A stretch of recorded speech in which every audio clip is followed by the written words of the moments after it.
Hey up everybody and welcome back.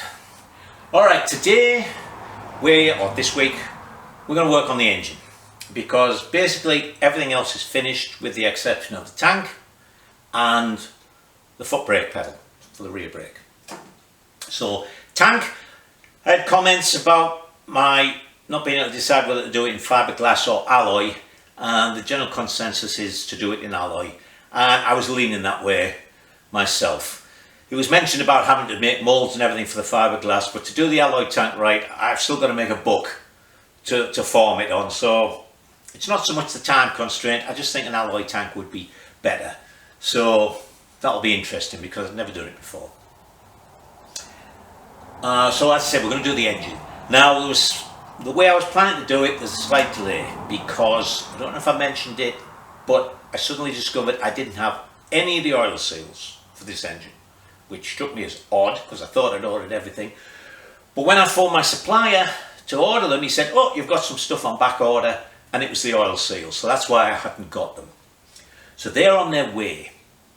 The other thing I ordered was some stainless steel case screws, Allen headed ones, so for both sides. I had a comment because they're quarter 20 threads per inch, that they were BSW/UNC. Well, that's almost right. Both BSW and UNC are 20 threads per inch, but BSW is a 55-degree thread form, the Whitworth thread form, and UNC, the unified ones, are 60 degrees. So although you will often find UNC ones in the earlier bikes which had BSW, they've been forced in. Alright, so what are we going to do? Well, because we can't do this, I can do the clutch because I'm going to do a couple of mods on the clutch which I'll show you, and I have new rubbers to put inside. But the big thing is, because I don't know when I'm going to get the alloy barrels, because you know they're just a one-off thing, they're not actually coming from a barrel making person. It's a chap who gets a batch made every now and again, so it's just a case when they come, they come. But I didn't want to sort of build up all the bottom of the engine, have the head and the rocker box and everything ready, which we'll do this week, and then just be waiting for this lump in the middle. So what I'm going to do is bore the cast iron barrels so that we could finish the bike, just put a temporary tank on as a supply and make sure it runs, make sure everything works. Alright, so again, I'm not going to go mad with the rebore, so I'm not even going to take it to Dave's, to steam shops. We're going to do it on the mill and then just give it a quick horn. They're not brilliant barrels, there's broken fins and things like that on them, and then we can at least put the motor together completely and see if it works. So, the only other thing I'll mention is I had a few comments about the prop stand spring and people telling me all I needed was one of those hooks. Well, one chap mentioned the exhaust springs that they put on two-stroke exhausts. Believe me, the poundage on this spring is probably 10 times what it is on one of those exhaust springs. And I made a hook, a T-handle one, so I can really get hook grip of it. I cannot pull these springs out. I've had it so that literally I've got my foot on there and pulled. I don't know what the poundage is on these, but anybody who could put one of those on just by pulling it with a hook is a better man than I am. So that's that. Alright, so let's go over to the mill and look at these barrels. So here's the setup on the mill. I've got it standing on a couple of highish parallels. Give me plenty of room for the tool clear at the bottom. I've got it strapped down there and also a toe clamp here, so that can't go anywhere. I've already done one cylinder actually, just to make sure everything was alright. So the first thing we're going to do is find the center with this, so I'll bring you up so you can see that better. Right, so this is a Blake coaxial indicator. Some of you have seen me use this before. This little rod here is to hold the sort of body of it still, and then the inside part spins. It's got a little arm on it that goes round, and you'll see the measurement here. And what we're going to do is we're going to move the X and the Y axis until basically we don't want that to move at all. You get a little bit of flutter because of course the inside's not perfect. Now I normally run these at about 60 RPM, something like that, 60, 70. So the first thing I've got to do is turn the speed down with this, and then you probably won't be able to hear me for the noise of the mill, but you'll see the indicator moving as I make adjustments.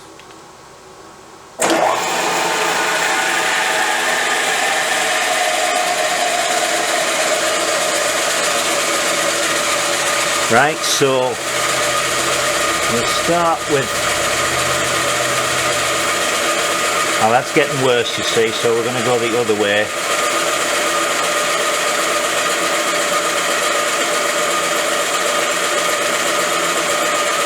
See, it's getting less.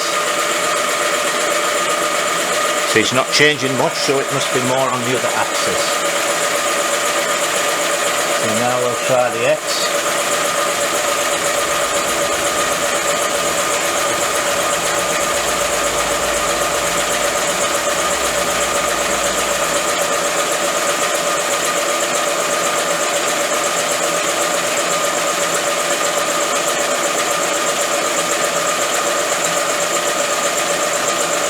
About as much as I get there. If I go any more it starts to get worse again, so let's try this one.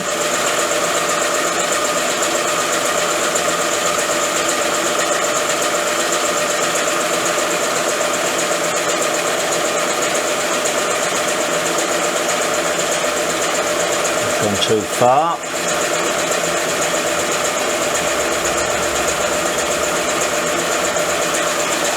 And all you do is go backwards and forwards on the two.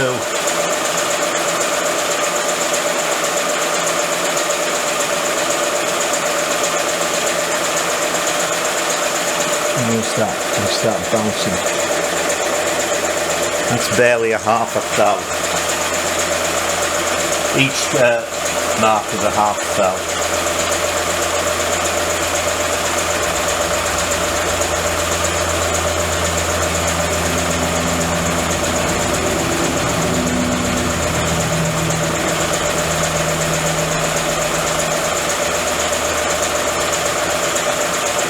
Yeah, that was less than half a thou. And when you've got it to where you want it, you just lock the table down and set your DRO to 0.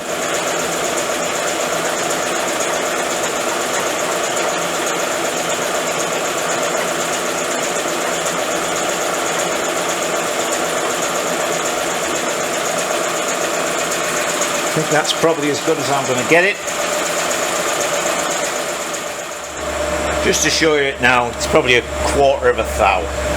Okay, so let me put the tool in. I've locked the table down and I've set the DRO, so now I can put the tool in. I've put a boring bar in, but a little bit of a fiddle on when I was doing all this. That's the tool I was going to use. So it goes that way. And that goes in there. But unfortunately, although this is 4.5 inches, the depth of the barrel, and I've got 5 inches of travel on this, I didn't have enough here so that this part, can you see this part? Well, you can't, well, hang on.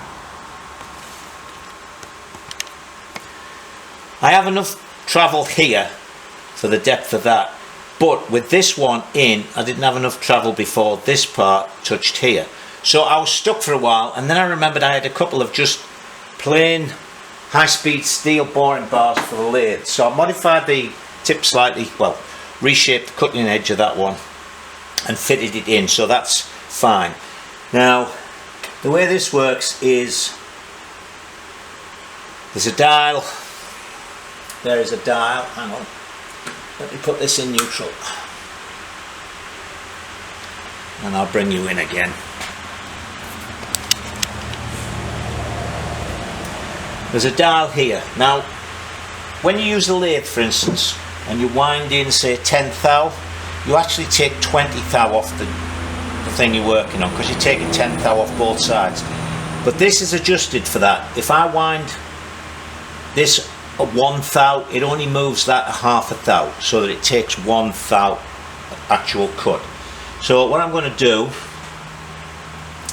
to find the edge is I'm just going to put a piece of paper in like that, because the only problem with these is you can't actually zero it, or if you can, I don't know how.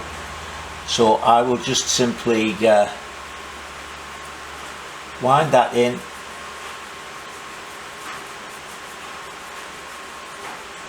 I bet you're not seeing this again, are you?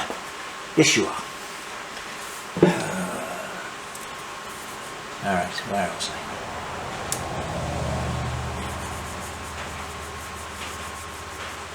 I? Until it grips it.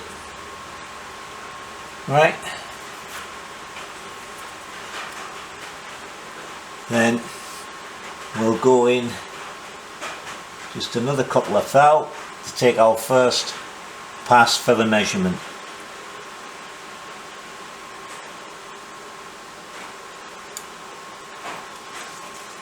Okay, then when you've set that part, you lock these, so because this is on a gib, you can see that, well, it's not a gib, it's a dovetail, sorry, and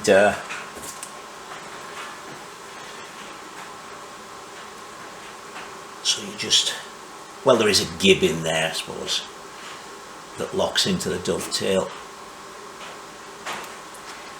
You can see it there. It's not actually, it's, yes, it is a separate gib. I thought it just moved. Alright, so now let me switch over setting while I get everything ready.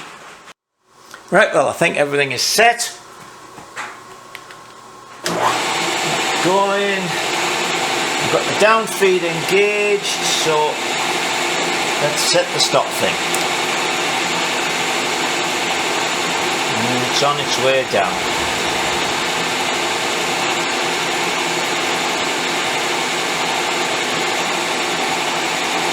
Slow feed, and I'm not using any lubricant because it's cast iron.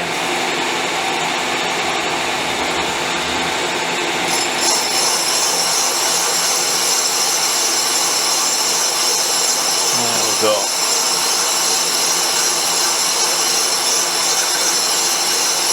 So obviously I'm not going to make you sit there and watch this going 4.5 inches at a few thou a second.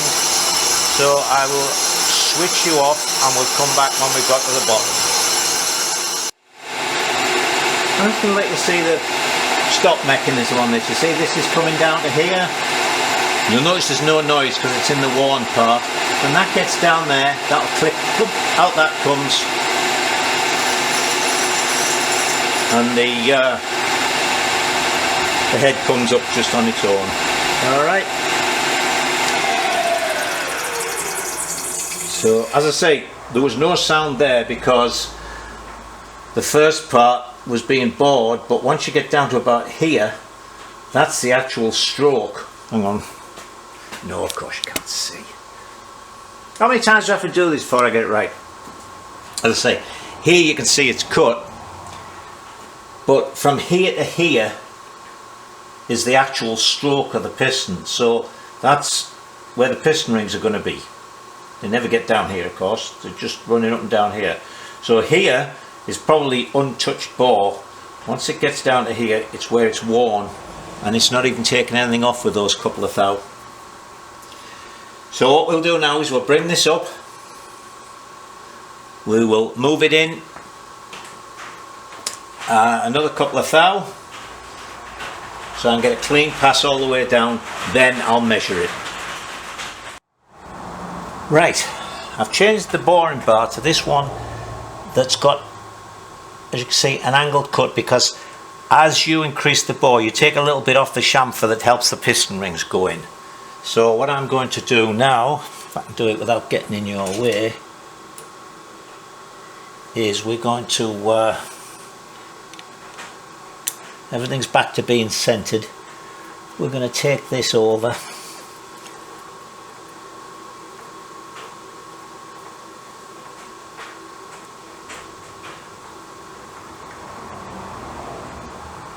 Like that.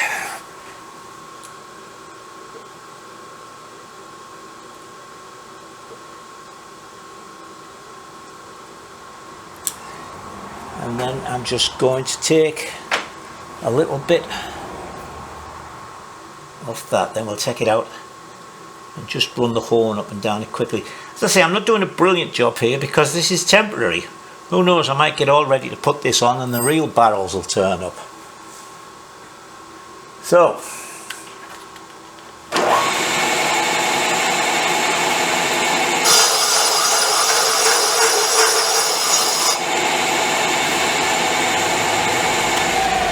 and that's it. All I've done is put a moderate chamfer back in it. So there's the barrels done, given a quick horn, not exactly cross hatched, but as I say, it's only temporary. So this is 2 3/4 inches, that's 2.731, and working on 1 thou per inch, so we should have 2 3/4 thou approximately. This is a 2 thou feeler gauge.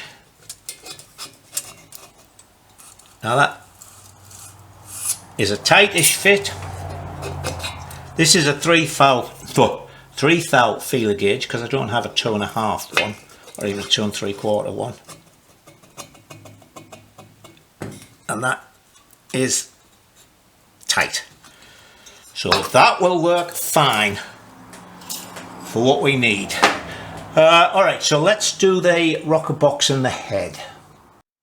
Right then, we'll start at the top end. We'll do the 2 rocker boxes. Now, these have all been bead blasted and everything. What I've done in both instances, just to make sure I didn't get anything crossed over, is I not only put all the exhaust parts and all the inlet parts in separate bags, but all the time they've been together like that, so I didn't get them mixed up. There's nothing difficult about this. We'll probably have to warm this up a little bit just to make the actual shaft going a little easier. But the big thing to check up on with this is they have those valves, those springs, the spring washers. And you'll see in here, I think you could just about make it out.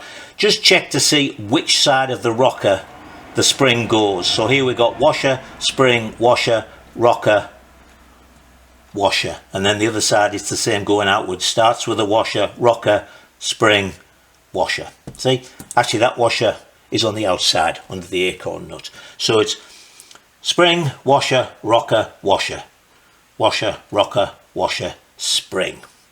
So let me get these out and clean them up a little bit, and then we'll do 1 rocker box and that'll do ya. So there it is laid out. Spring, washer, rocker, spring. Spring, rocker, spring, washer, spring. That's a copper washer for sealing under this. There's an o-ring in there, so you want to check that o-ring. What I also find it's easiest to do on the few Triumph engines, well, on the BSAs and everything, is if you've got the rockers out, make sure that the lock nut and everything on here works fine. These were all gummed up, so it's just easy to clean everything off and make sure they both work before you put them in. So what we're going to do is we're going to obviously start from this end, which is the thick hole compared with the thin hole for that to go rather than that. So you'll find that this won't get tight until it gets into this central piece here. So what we'll do is we'll put all this on, get that into there, then we'll warm this up, and we only have to fit these on, so we're not fiddling around too much with it when it's warm. So let me get the propane torch and something to warm it up on where I don't set fire to everything, and we'll see if we can do this without burning my fingers. Right then, I've just done something I don't normally do because I know you like to see the warts, but I just had a couple of sections of video which were so warty I decided to delete them and try something different. So I've got one of these put together, but believe me, they can be fiddly, but it was just a complete pain in the arse. So in the end, as I say, I thought I'm going to scrap that and we're going to try an alternative method.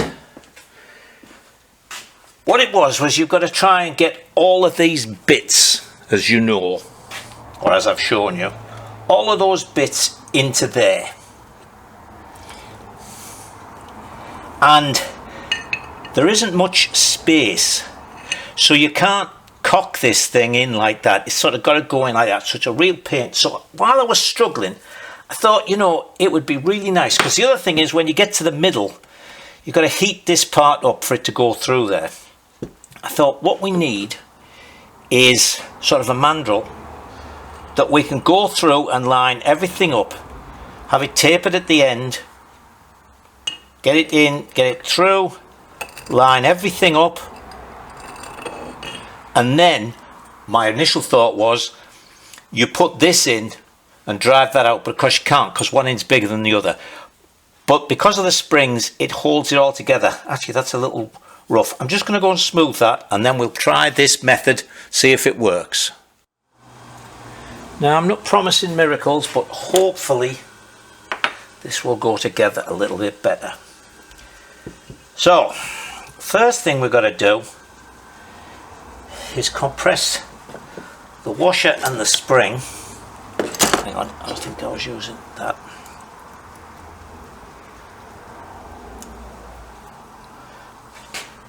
Let's see which one is which here. That's it. So we've got to put that in.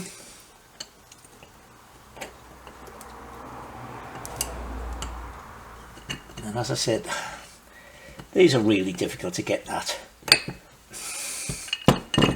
See if I can do it easy that way. Well, they're particularly difficult to get at when I'm trying to do it so you can see.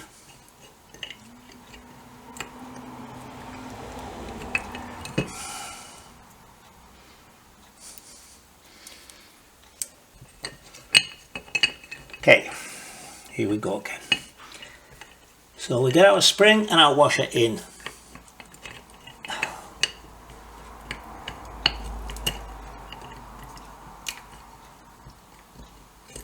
That side.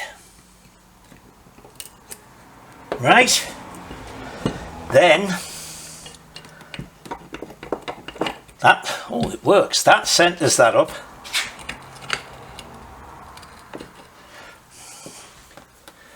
Then we've got to push the rocker over to compress the spring to give us enough space to put the other washer in.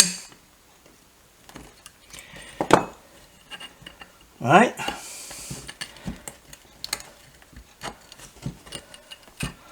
Whoa! Then that goes through there. Then we've got to put, where are we? That one in.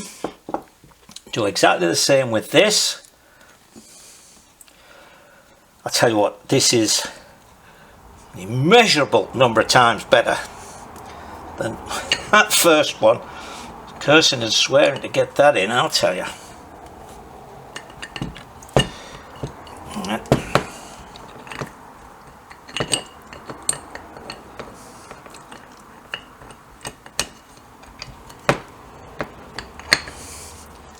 Right, now then. Here we go again. We put that in.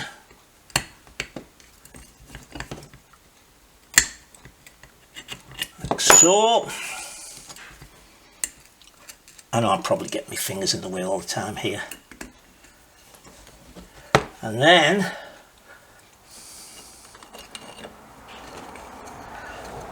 right, this time you see we've got to get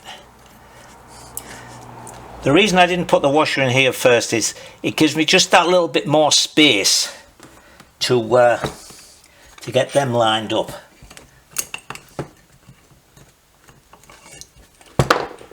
Now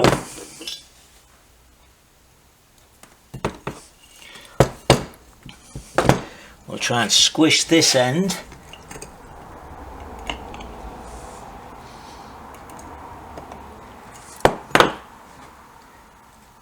Get that in, which we've done.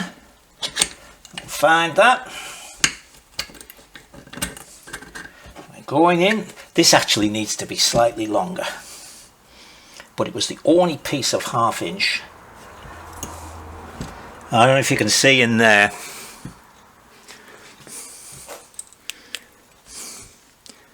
but see the sort of washer and the spring get all skew with, so you've got to fiddle on.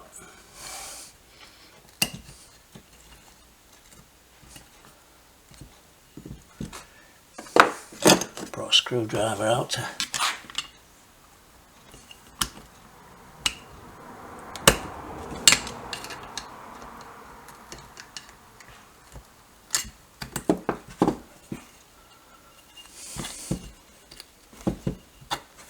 And there we are, we're actually in. Now everything is lined up. So what we've got to hope now is we can push this out. Hang on, I've got a little bit of wood here. We're going to push this out. Hopefully everything will stay in place. I'm going to warm this centre up, put a new O-ring on there, and then we'll put a bit of oil in. We're going to force oil through these, but we'll put a little bit of oil in to start with. I've got a glove to wear on this hand. We'll put that in from that side.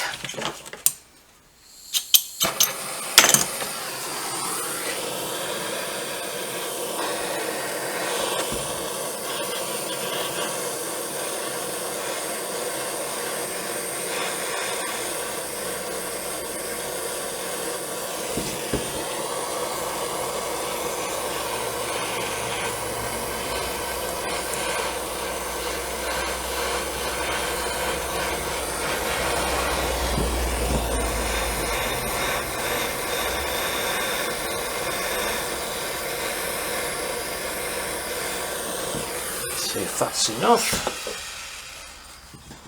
Oh.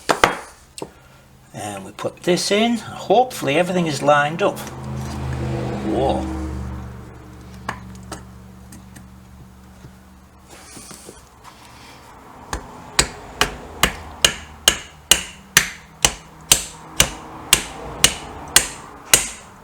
And that, people, is how you do it if you think about it before you do it. Alright, that took what? A couple of 3 minutes? You'll believe how long I was on with the other one. So then all we've got to do is put new copper washer on and our acorn nut. Phew! Right, let's do the head. Right, well, oh, battery's nearly going. I've done this so many times, I'm just going to do one, because even though there's 4 valves in here, putting the valve in is the same 4 times over. So the bits I've got were for the left hand inlet. I've got new valve springs, of course, there's new guides in and new valves. So we will start off by putting a bit of oil in this guide.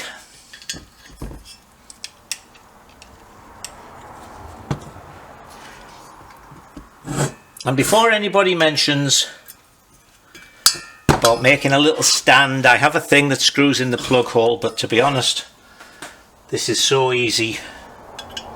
So the next thing that goes on is the hardened seat, because you don't want the spring on the alloy. Then our nice new springs. Oh, and I always forget some grease. Hold on. The grease is just to hold the valve collets on, or the valve keepers as they're called here. So that's going to go on there like that.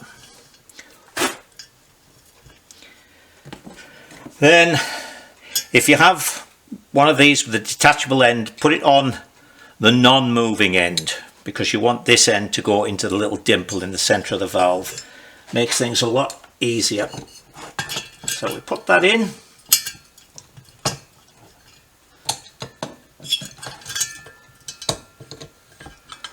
I'll just get this so it'll hold in place.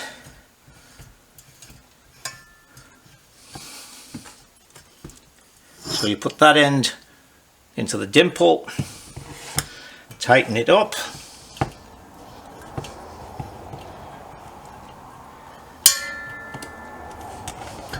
Let me bring you in a little bit here, I suppose.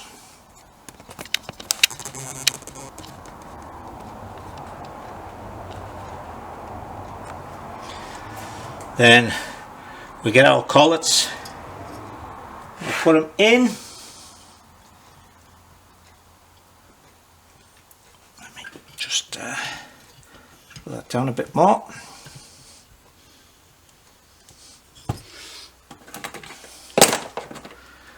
Boom, boom, boom. You can use a little magnet or some needle nose pliers.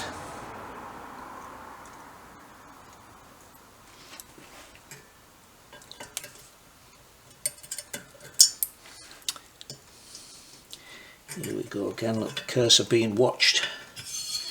And what you might have to do is move the springs over a little bit.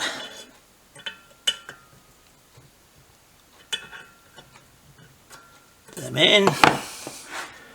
And then slacken off.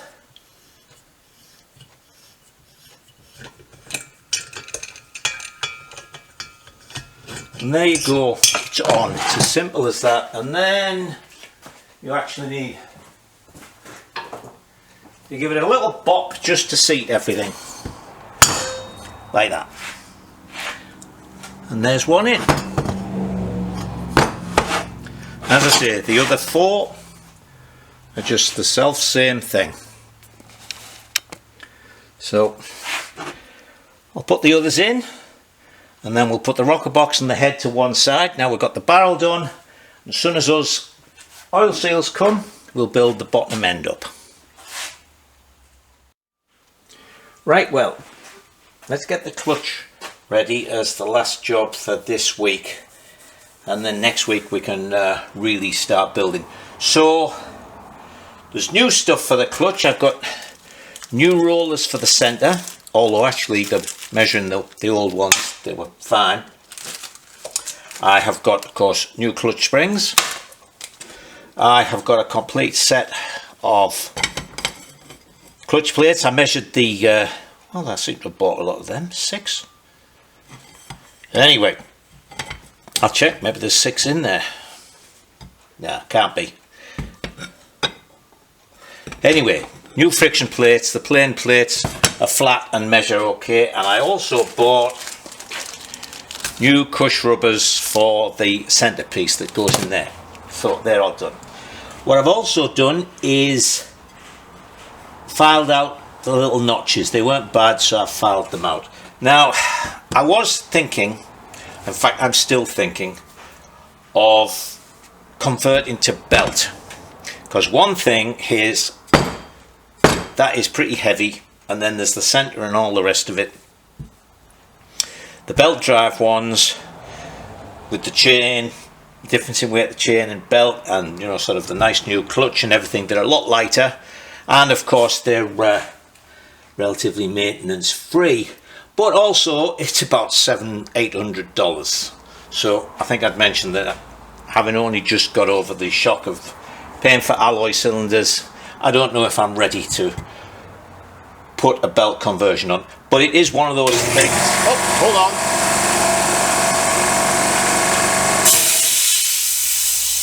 Sorry about that. It is one of those things that we can just pop the chain case out to cover off and take this off and change it over. So we'll see. If I get flush with money, it might happen. Alright, but what we are going to do, as I say, this is heavy. And I was talking to my machinist and trials riding friend Dick, who rides a Ducati that he built the frame and everything for. And he was saying, oh yeah, the Ducati drum is really heavy as well. So what he has done, and it's held up for 20 years, is he's cut windows in here, milled out windows. So basically he's cut out, whoops, a piece like that out of each of these bits. Now that's quite a lot of metal coming out. That will really change. And of course it's not reciprocating metal, it's whatever. Spinning metal. The word escapes me for the moment. So I think I'm going to do that. So we're going to go and set this up in the mill. We're not going to do it anything particularly technical. Hold on, which way are we going here? I could put the oh, I'm having a bad morning this morning.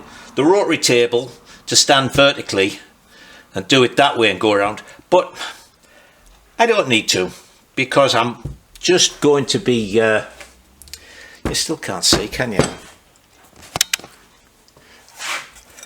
How's that? There we go. As I say, I could put it in the rotary table, do one, chug round, do the next one, but actually I think I can just put this in the vise. What I'll do is I'll start each one with a hole and then just put the end mill through and just make the vise go backwards and forwards, and then in a bit and backwards and forwards. That'll work fine. So let me go and set this up and decide exactly how much metal I want to take out. So here we are, just clamped in the vise. What I did was I got my set of calipers. This is 1 inch. So I set the calipers at 1/4, went round and marked, and I set them at 3/4 and went round and marked. So we've got 1/4 good thick metal each side. Then I've measured 1/2 inch in from each of them, so that is more or less 3/4 of 1 inch. I could probably go further out, but hey, I'm not going to. Alright, now I'm pretty sure, you might be able to put me right if I'm wrong here, this is cast iron. I'm saying that because when I filed the slots, it was just a grey dust that came off. Not, you know, the filings weren't shiny at all, they were just grey and they were like dust. So I've got 1/2 inch end mill in, the type with the hole and everything in the centre, so I can plunge it down, for those who mentioned that. So all I'm going to do is, I've locked the table, I've locked the y-axis, so I'm going to sort of plunge down the centre and just make it go to either side till I'm to the lines. I've marked this one in white so you can see it. The others are just scribe lines that I can see standing over it. So let's set this going and see if everything's clamped up tight and nothing goes flying out.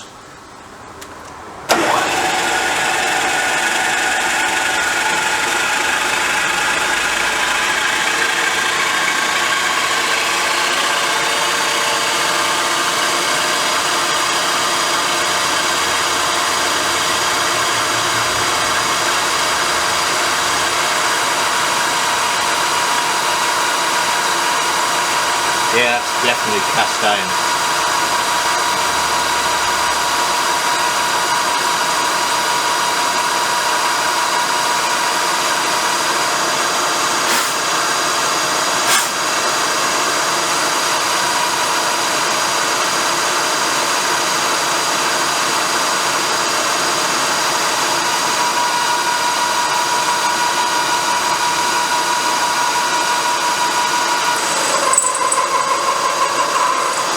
Right, so we're through.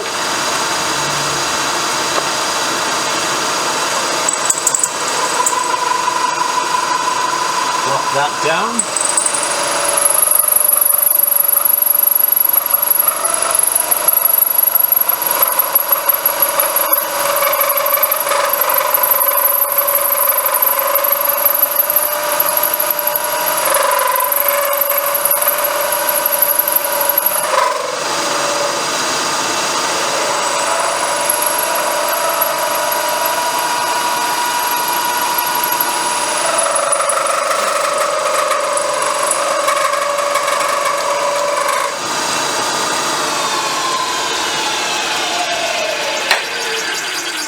And there we've got our slot, and I would say that's not quite as tight as it could be, so let me work on that, because the lines aren't dead straight. That's, in fact, what it is it's pushed it, you know, with the edge, pushed it, being able to push it one way going that way and push it the other way coming back over.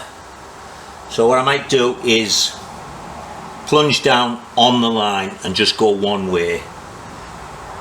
I don't think I can clamp that any tighter, but anyway, that's what I'm going to do. So let me work my way around, and when I've got them all done, I'll bring you back. So there's that done and cleaned up.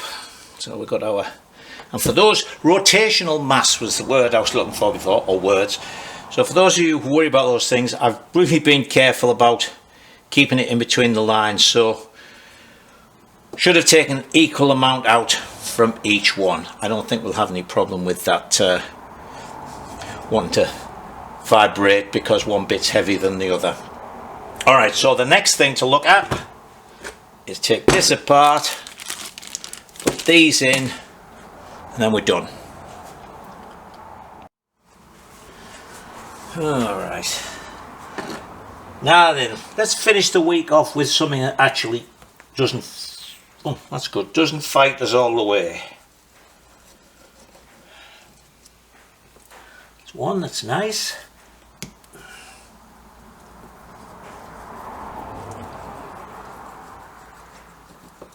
Two. Come on, come on, it's always the last one. Nope. I thought for a minute it was going to be, but where's that come out?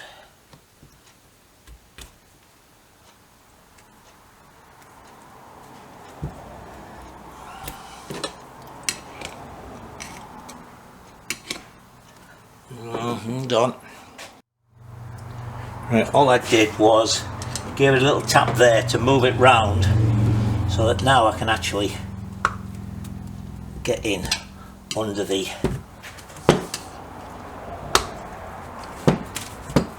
gives me an edge to get at, but actually I need something up here to hold on again. Right, we'll try this. I can get through this little hole onto the back of that now.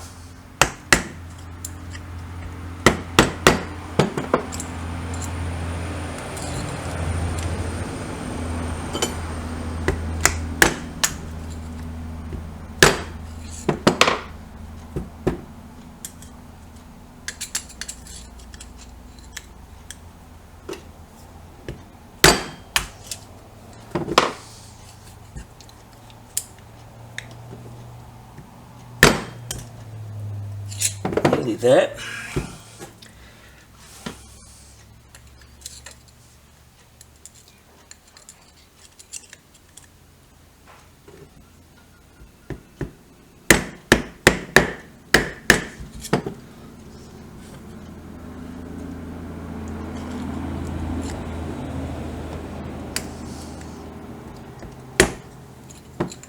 Come on now, come on.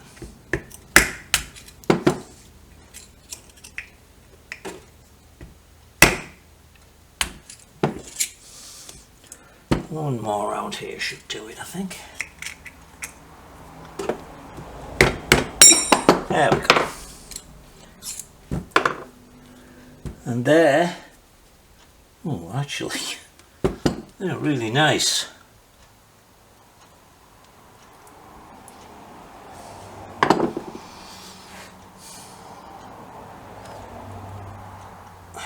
They might have been replaced. They're still just as, well, they're not quite as soft as those, but although these are of course squished up and those aren't. No, I'm not going to change them.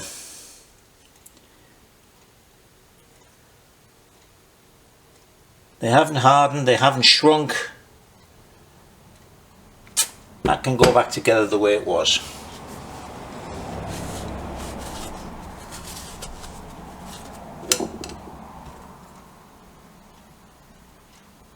Yeah, they're firm but soft. As I say, they haven't hardened, they haven't shrunk, they haven't got spongy.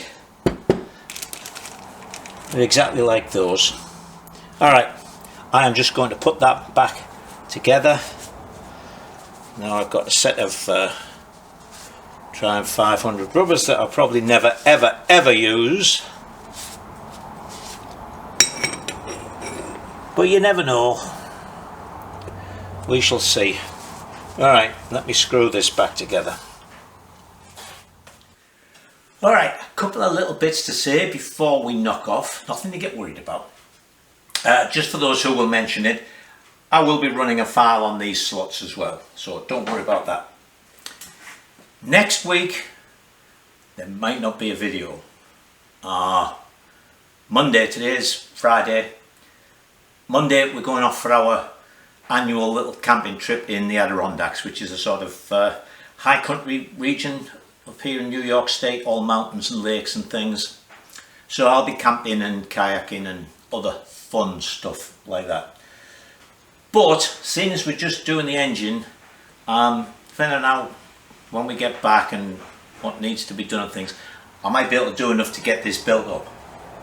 And finally, having mentioned that, I just got a delivery. FedEx man has just been, and I thought I'd show you this.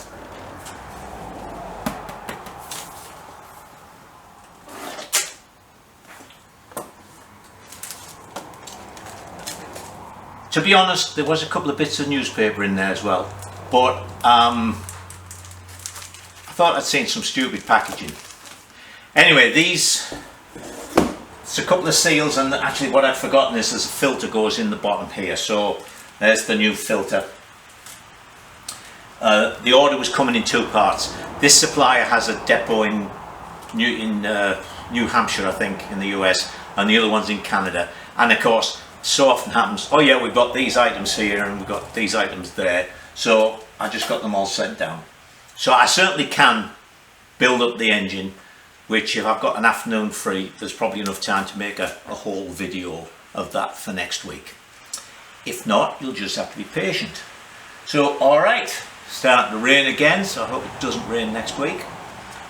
But anyway, until I do see you again, you stay safe and enjoy yourselves.